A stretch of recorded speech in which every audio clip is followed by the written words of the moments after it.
Engineering Academy presents Soar Intelligence Masterclass. You're about to listen to a life-transforming message by engineer Dr. Opoke Sunday. Transforming ordinary people to great leaders as agents of societal change. A visionary leader renowned for his commitment to transforming ordinary individuals into great leaders. His words have inspired countless individuals to rise and become agents of societal change. This isn't just another message, it's a divine appointment. Get ready to unlock new levels of insight and motivation that will shift your mindset and spark the leader in you. Greatness is not reserved for a select few, it's a journey for those who dare to believe, plan, and act. Take a deep breath, open your heart. The transformation starts here. That journey begins right now. You may now tune into. Welcome to today's class. Still on Soar Intelligence Masterclass. And today we'll be taking on one of our cardinal areas of transformation, which is leadership skill, or leadership for national transformation. I can keep reminding us that these four cardinal areas of transformation in our masterclass, which include leadership for national transformation, financial intelligence, spiritual development and growth, and then the rest of it, human capital development, and the rest of them. So, spiritual development, we have said spiritual development. So, these four areas of cardinal transformation are areas that we know that if you embrace them, if you study them, if you allow them to be part of you, you will surely be a true transformed leader. You know, here in this class, we'll talk about true transformed leaders. Like we said, people they call leaders in the part of the world. Most of them are professional manipulators who just want to win election, want to take advantage of the people, manipulate the people, tell them lies, and take advantage of their ignorance and all that. But here we believe that true transformed leaders are leaders of purpose, leaders with passion, leaders of competence, leaders with character, leaders that are with commitment to what they believe and what they say. And that's where we are. So today, we'll be looking at one of the strategic areas of leadership that Africans have erred or have neglected over the years. Let's lay down the foundation. When we were colonized, during the colonization, there were a lot of oppression, a lot of manipulations by the Western colonial masters. And then some people came up and said, no, we need to be free. We need to take charge. We need to be in charge of our resources. We need to be in charge of our government. We need to be in charge of everything. And then the agitation for independence started propping up in different parts of Africa. And then when many of the countries succeeded, including Nigeria, the days of Dr. Nnamdi Azikiwe, Awolowo, and the rest of them. Then in Ghana, Kwame Nkrumah, and other African leaders who emerged in that time, who said Africa must be free, Africa must have their independence. Now, but we were so surprised that after that set of leaders who moved for the independence of Africa, then subsequent leaders started emerging. Some of them did very well, but most of them started taking advantage, started being so corrupt, started manipulating the people, and they started having incessant military coups.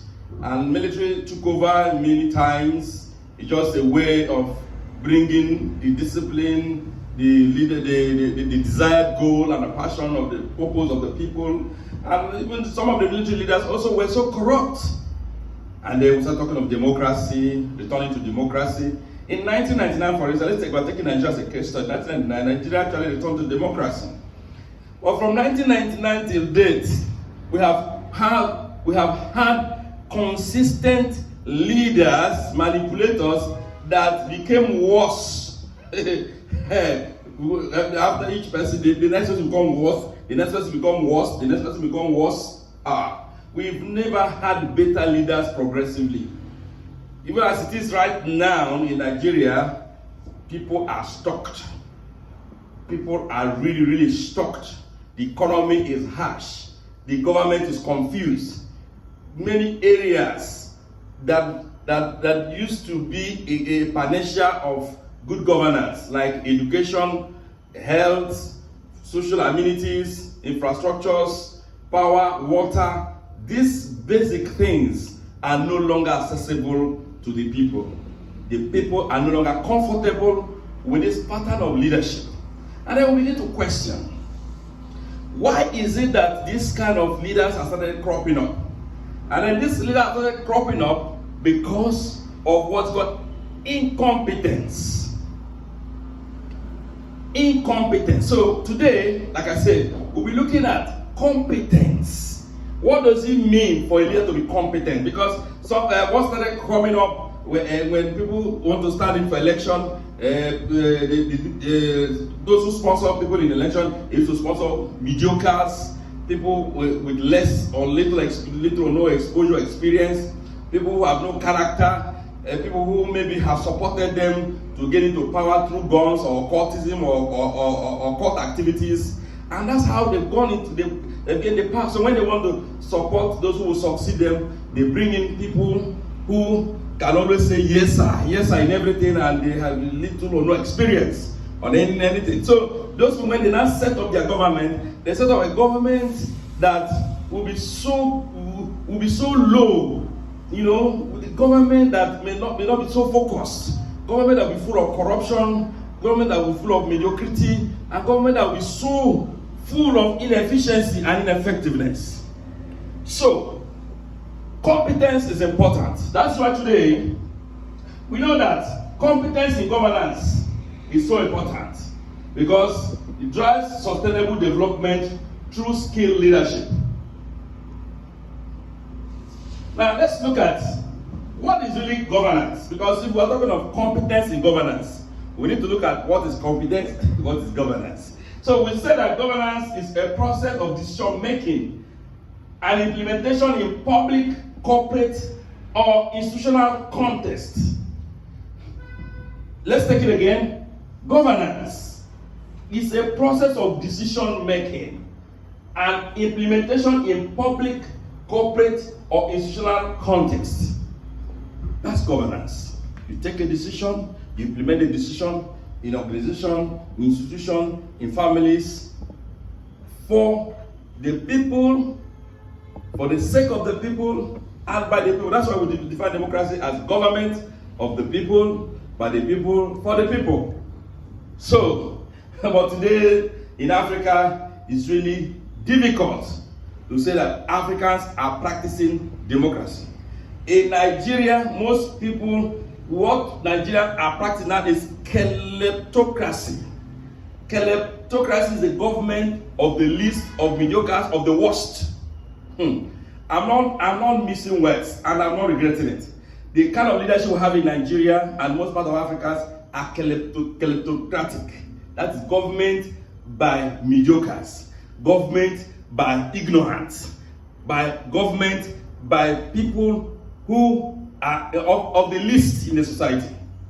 I mean, when you make someone to lead those that are better than him, when you make someone a leader to lead the people that are better than him or her, that's the kind of the situation that is so bad in our leadership. In fact, in developed nations, leadership is a serious business. Leaders are given to highly skillful, intellectual capacity people who have expressed, demonstrated competence, character, and capabilities, and experience and expertise in many areas. So, but here we give leadership to people who have no experience, people who don't even know the difference between their left and the right. So we are looking at, if we must go back to governance, good governance for instance, we must really understand what governance is. And we say it's a process of decision making, because decision making in governance is so important, because the decision of a leader is important. Remember, it is the leader that directs the people, the leader that shows the pattern, the roadmap of his leadership to the people. The rest are followers. if the leader don't know where he's going, the followers will all follow him to the ditch. In the land of the blind, they say one-eyed man is the king. And when the blind leads the blind, we already know the result. They fall into the ditch. We are in the ditch. Most states, most countries in Africa are in darkness and in the ditch. Why is it important? Why is competence important in governance? Because effective governance shapes national progress. If there is effective governance, we know that there's going to be progress nationally, at state level, local government level, at institutions, at different level, even family level. So, let's look at this quote. Good governance is not a gift, it's a skill. Good governance is not a gift, it's a skill. All right, let's look at competence in governance, the definition. We say competence in governance is a combination of skills, knowledge, values, experience, enabling leaders to govern effectively. That is competence in governance. We say it's a combination of skills. You must have multiple skills. You must have knowledge. You must come to the table with values. You must have experience. See, if you are governing without experience, what are you governing? What really are you governing? So, when we talk of governance, at all levels of it, we look at experience, we look at exposure, we look at expertise. These are ingredients of governance. We look at value systems. What value are you bringing? What value do you even have? Some don't have value. Imagine if someone has never done a business before, has never managed a people before, have never really been successful in any aspect of life, in business, in any little areas, has never been successful, and now make the person to lead people who have demonstrated capacities and competence in different areas of life. Then what do you expect? And then it comes with intimidation, it comes with authority, it comes with a whole lot to manipulate the people. Why we are saying this? If Africa must develop, we must embrace competence in governance. It is so important that if Africa must rise, if any nation, if any country, if any state, if any institution, if any organization must rise, competence in governance is not an option. It's absolutely compulsory that they must embrace competence in governance. Look at so what are the core traits of it? We say integrity, vision, decisiveness, and accountability. What we're saying that anybody who must lead the people must come to the table with integrity. Integrity is a currency. In fact, I want to let us know that many people we have mentored, we have always told them that the only one thing you have to start a business with that money is integrity. If you have integrity, you can start a business with no money. Somebody can say, come and make you a distributor of a particular product or goods because of integrity. Somebody can even give you loan, give you grant, give you money, support you because you have integrity. So if you must come to the table for governance, you must come with integrity. You must come with vision. Where there's no vision, the people perish. A leader must have vision. If you must lead the people, you must come with vision. If you must be a competent leader, you must come with vision. You must be a decisive person. It's not somebody that you take a decision and that person come and tell you, oh, Your Excellency, this decision you have taken is not good. Then you change it. And someone say, Honorable, this decision you have taken is not good. You change it. Before you even take a decision, you would have been so thoughtful. You would have so examined it. You have so critically looked at that decision to know what the impact of that decision. Because if any decision you take becomes policy, sometimes become the direction of the people. So you can't just take a decision rashly. A competent leader, a competent person in leadership must be decisive in decision taking. And before you take a decision, it must be logical, analytical before you take it. Let me tell you something. In decision making, in policies and programs that guides the destinies of thousands and millions of people cannot be taken rashly. So, then there's an accountability. Transparency and accountability are the ingredients of competence. A leader who is not competent comes with corruption. We have to cover a lot of things. But a leader who is competent understands the capacity, the ability, and the implication of competence, transparency, and accountability in governance. Now, difference between authority and competence. So sometimes we need to understand that you're occupying a particular position. Yes, you have authority, but that you occupy that position, it demands competence. You don't use your authority to punish people, to be punitive on people, and take decisions that will harm the general public. If you are coming with authority, you must come with competence. All right, let's look at pillars in governance. Pillars of competence in governance.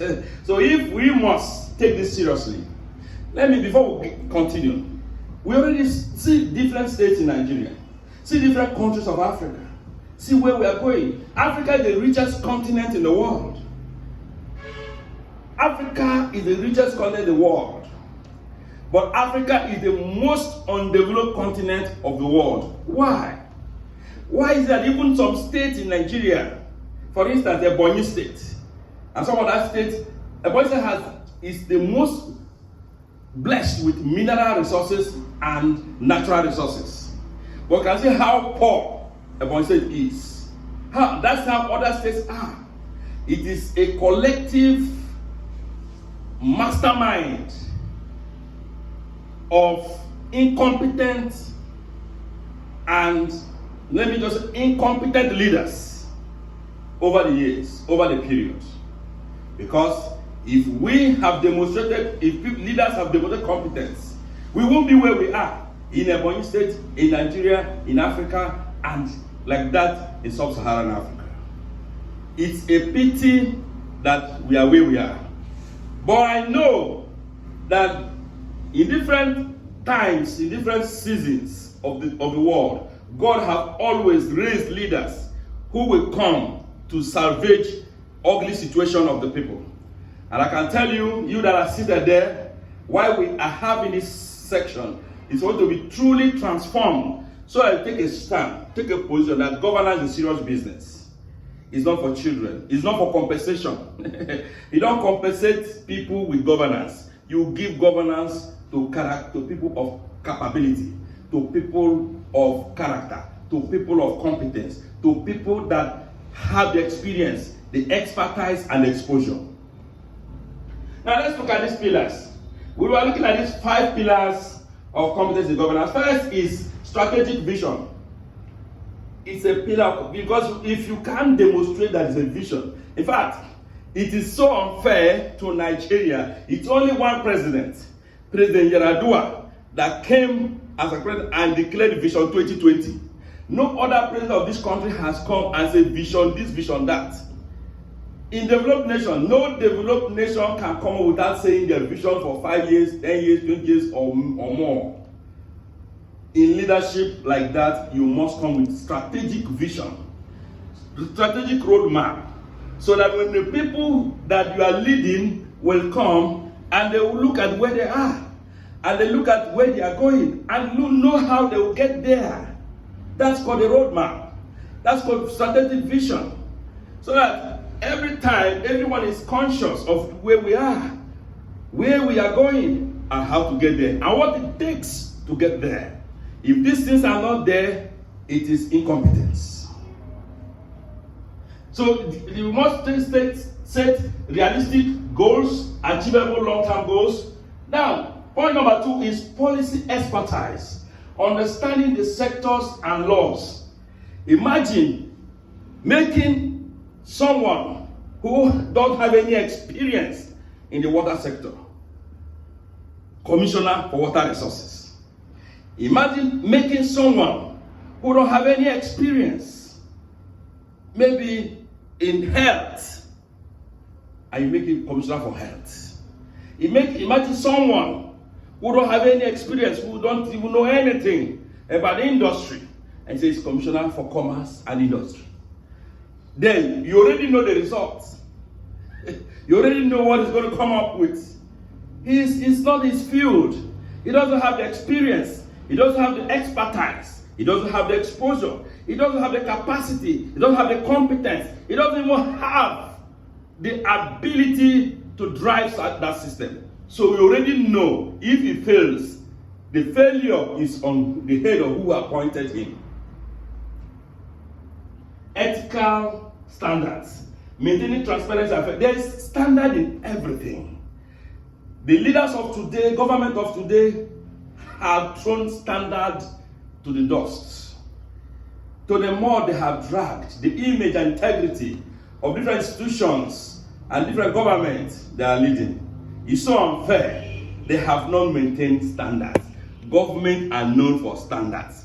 Today, you will see road constructed by government, and they are still constructing the same road and it's failing. They have not even finished the construction, but the road is already failing. No standard. Everything government does should come with standard. It is that standard that will give the people confidence and trust to rely on the government. Before now, government is second to God. When God says something, he brings it to pass. That's how people trusted government. That when government says something, surely it will come to pass. But today, leaders of different governments, different institutions, different states, different countries of Africa, and just in Africa as a case study, will come on the podium and they will be lying to the public. And the public knows that they are lying. And then they say, no, that they are lying. Then how do you want the system, such a system to drive? It's practically impossible to produce good governance in such a system. Effective communication, engaging stakeholders, because these people are limited. Some of them cannot even communicate effectively in the public. They don't have the oratory prowess. They don't have the communication skill to communicate effectively to the public. See, leadership is about communication. You must communicate with your body language. You must communicate in different forms of communication. And your oratory prowess should not be questioned. You shouldn't come to podium and start making unnecessary mistakes and talking as if you are still in nursery or primary school. I mean, it's unfair. Leaders should be trained. In fact, that is why I'm proposing to different states of Nigeria, different countries of Africa, we have developed this institution to be able to train potential leaders, train appointees of government, train people in policies and in programs of government. If we must get to a standard, in developed nations, you cannot be appointed into anything you have no experience about. You have not been trained. Even when people think you have experience, there are some certain level of training that you must have to go through to be able to demonstrate capacity. Implementation capacity, you must have the capability to implement your project and your programs. Today, we have leaders who will initiate projects, they will abandon it, they won't even complete it, and then a set of government will come and they will not even inherit what the previous government did. We have so many abandoned projects here and there. I mean, Africa should watch it. If Africa must rise, if Nigeria must rise, if different states of this country must rise, they must watch. Our leaders are derailing. Our leaders lack competence. Our leaders lack capacity. Our leaders lack the experience, lack the expertise, and the exposure to maintain standards. Now let's look at the mindset of competent leaders. Already, when you meet a competent leader, you should know by the kind of mindset he demonstrates. By the kind of mindset he demonstrates. So what are the mindset of capacity, competent leaders? They demonstrate these 4 major mindsets. First is they have a mindset of problem-solving approach. The leader comes on board, knows that it's time to solve problems. Imagine here, when you appoint somebody a commissioner of anything, let's say commissioner for water, the first thing he will do is to throw Thanksgiving, is to throw a party to tell the people have been appointed, and at the back of his mind, he's not even thinking of the task ahead of him. He's thinking of it is time to chop. It is now time to loot. It is now time to enrich myself. That's also come and celebrate with me. It's now our own time, our own turn. Now nobody manages competence with representation. You people should learn how to manage competence with representation. When you are representing the people, maybe by zoning arrangement or by whichever arrangement. In fact, for me, I think considering competence in leadership is greater than issue of cardinal zoning arrangements. Let's look for competent people. When people are competent, we shouldn't undermine the power of competence. Before we start talking of it's come from here, it come from here, it didn't come from here. Today, many states in Nigeria, many countries of Africa, they lay more emphasis on compensation, location, or who is closer to who, or who is supporting who, instead of competence.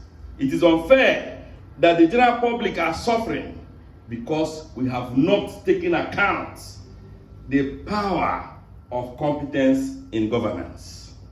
So, evidence-based decision making. So, when you see a leader, when you see a capacity leader, a competent leader, the decision he makes are evidence-based.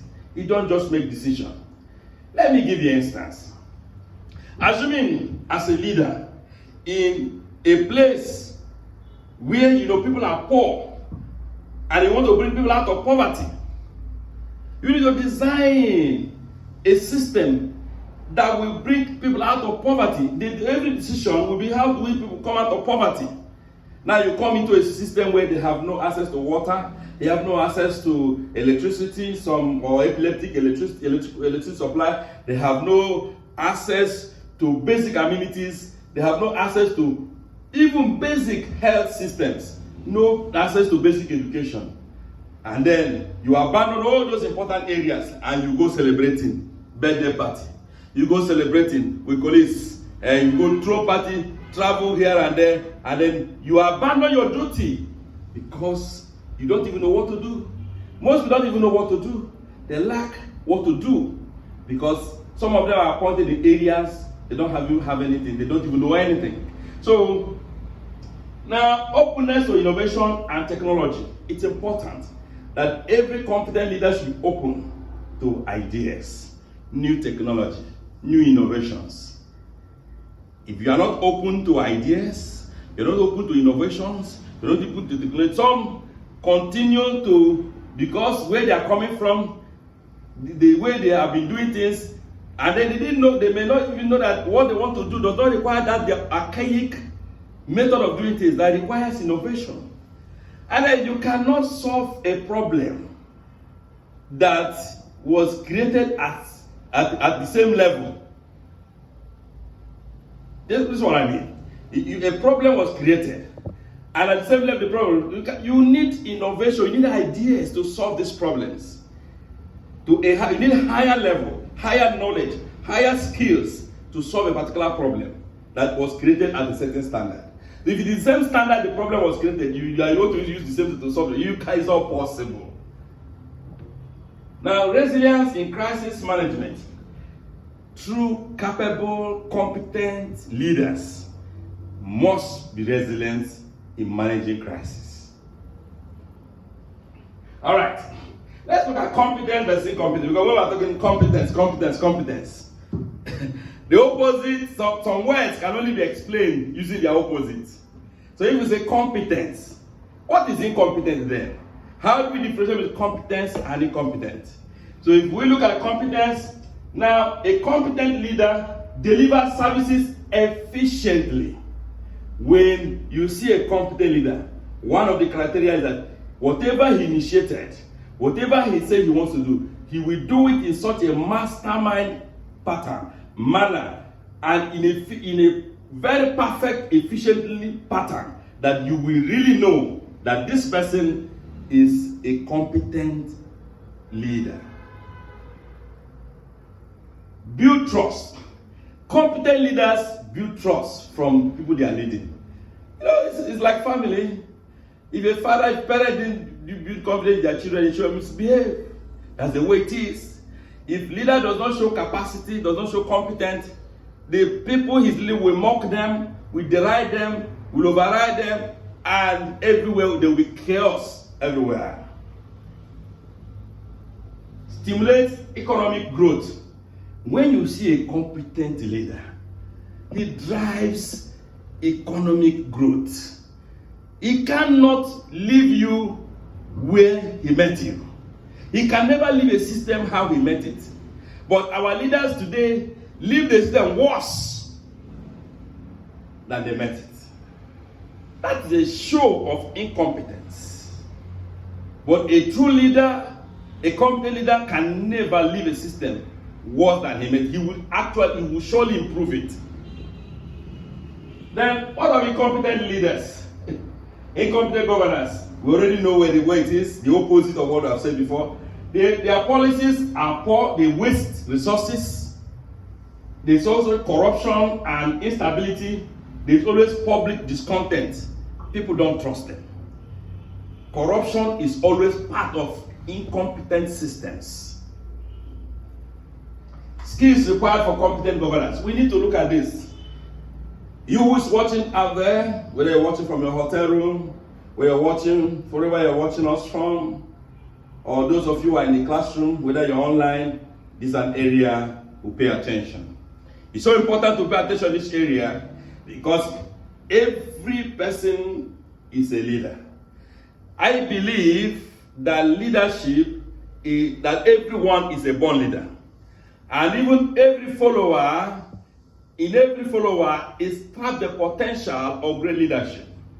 Because you either lead as a parent, lead a group of people, lead a system, lead a corporation, lead an institution, lead a state, even a country, or even continent. Because you lead at different times, you must pay attention to this. What are those things that the skills we should know or have to become competent in our leadership?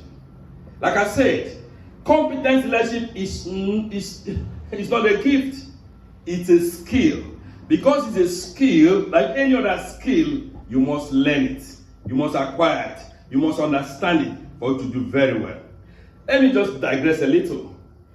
Let's take, in England for instance, if you must be a king or a queen, you'll be trained how to talk, how to walk, how your carriage system, when you meet people, how your presentations, because as you carry yourself, people talk of first impression. When they see you, when you open your mouth, the world will know who you are. When you walk, when you demonstrate capacity, people will understand where you are, who you are, where you are going. Because our competence are embedded in our character. Our competence are part of our vocal system, are part of our carriage system, are part of our charismatic system. So we must know that these skills, we must learn these skills to be able to gain trust from those whom we are leading, to show capacity in our leadership. And let's go. We have identified 5 major skills for competent leaders. Skill number 1 is analytical skill. Every competent leader must have the capacity to analyze data, to understand data, to interpret data. If you are carrying out a project, You must know who has carried out that project. What are the information? What is the literature review? What are you that just carried this project? People have done this project before or similar project. What data did they have? How will their data help your own data to come up with something better? So if you don't have the analytical capacity, you cannot be a competent leader. That is why leaders who give us data are always better leaders than those who are rhetoric in just making noise, making unnecessary statements. You need to be analytical in your reasoning. You need to be analytical in data analysis. It is important to show capacity. Now, negotiation skills. You must learn to build consensus. You must have the capacity to negotiate issues. It's a skill. You must also learn financial literacy, how to manage budget effectively. When you are leading a system, for instance, take governor of a state, and you don't know about budgetary system. We had a case of a governor in one of the states in Nigeria that cannot even pronounce figures of a budget is to present to a house of assembly. It's a shame, a show of shame, that a governor of a state wants to present a budget to the house of assembly of the same state. He cannot even pronounce it correctly, the figure of that budget, which means it shows that the person doesn't even know anything inside that budget. So as a leader, you must have the skill of financial literacy. You must have the skill of knowing how to manage budget effectively. You must have cultural intelligence, respecting diversities. Let's look at Nigeria. For every state in Nigeria, there's no homogeneous state in Nigeria. There's no state in Nigeria you don't have different kind of people, different languages, people who come from different cultural backgrounds. And if you don't have the capacity to manage diversity, we call it unity in diversity. You must develop capacity of unity in diversity. Yes, understand people's diversities, but also bring them under one umbrella. But that does not mean that you don't need to understand the intricacies in their capacities, in their diversities. Because technological literacy, you need to have technical skill. You need to have technological literacy. Today we are in an artificial intelligence world. We are in the world of robotics engineering. We are in the world of automation. We are in the world of science and technology. You need to have basic technological literacy in anything, in everything you are leading the people about. It's so important. So what are the roles of ethics and integrity? Accountability, avoidance of conflict of interest, transparency mechanism, open data, public audit, public trust as a currency of governance. It's important. Yes, case studies of competent governance. Let's look at example number one, how Rwanda's post-genocide transformation through strategic leadership. Rwanda was not even much known to the world until after they had their crisis. Certain leader emerged in Rwanda, a competent leader, a post-genocide leader, that if you go to Rwanda, their economy is one of the best economy in Africa. But there used to be worst economy in the world. It used to be worst economy in Africa, but today Rwanda is one of the best economy in Africa. Is a result of competent leadership. We have Singapore economic rise under disciplined governance. What lesson do we need to learn? Long-term planning, anti-corruption stance. Make sure that you have a long-term plan. You must a good, competent, potential leaders or in governance must note this. Take a stand against corruption. Corruption is a sign of incompetence. Corruption is a sign of ignorance. Corruption is a sign of lack of vision and strategic planning for the people. So that is why you must make sure that you take this seriously. So what are the roles of citizens? Now, whether the government is competent or incompetent, the citizens has role to play. Everyone must play a role to bring incompetent leadership to competence. Because if you allow incompetence to continue, it will affect everybody. So what role do citizens need to play to make sure at all times there is a check and balance? There are checks and balances in governance to make sure that leaders are checkmated, to make sure that leadership always maintains certain standards. What are those rules? It's not about the leader. If the leader is not doing well, there's a role for you. You sitting up there, you out there, wherever you are, there's a role for you. What are you supposed to do? Take note. You must demand accountability. The people must take a stand. Say we demand accountability. If you say you budgeted this, how did you use the budget? If you have said this, have you implemented it? Have you effectively carried out all you have said? If you have a plan, a program, or what you call a manifesto, how far have you gone? If you have promises, have you kept it? Is here people come on campaigns, and when they are doing their campaign, they say sweet words. They behave as if they are sent. They say what the people want to hear. They behave the way people want them to behave. They even go to IDP camps. They carry children. They kill children in public. They go to maybe poor homes. They demonstrate that they can help indigent people. They do all sorts of things when they are seeking power. But when they now grab the power, they run with it. Like one of our leaders in this country. Say you grab the power, you run with it. So when they grab the power, they wind up their glasses. They will never pick your phone calls. Approaching them become difficult. One of the signs of good leadership is that every follower has right to meet his or her leader at any time. But our leaders are unaccessible. You cannot just access them. Immediately you give them power. That's already a sign of incompetence. Participate in public discussions. Leaders should be able to participate. Competent leaders should be able to participate in public discussions. It's not when they are having debate on an issue because you don't even know what to say. You don't even know anything. You can't even. So you arrogantly say what is there. You talk down on public issues that matters to the people because you don't even know what to say. When you are being approached, leader, you need to talk about this matter. You need to address this issue because you don't even know what to address. You handle it in a way that's as if it is nothing. But competent leaders participate actively in public discussions or discussion that has to do with the affairs of the people you are leading. It's so important that citizens should participate. What I said, citizens, both citizens and leaders should participate in public discussions. Now, as citizens, we organize people. Let's do a discussion about the leadership.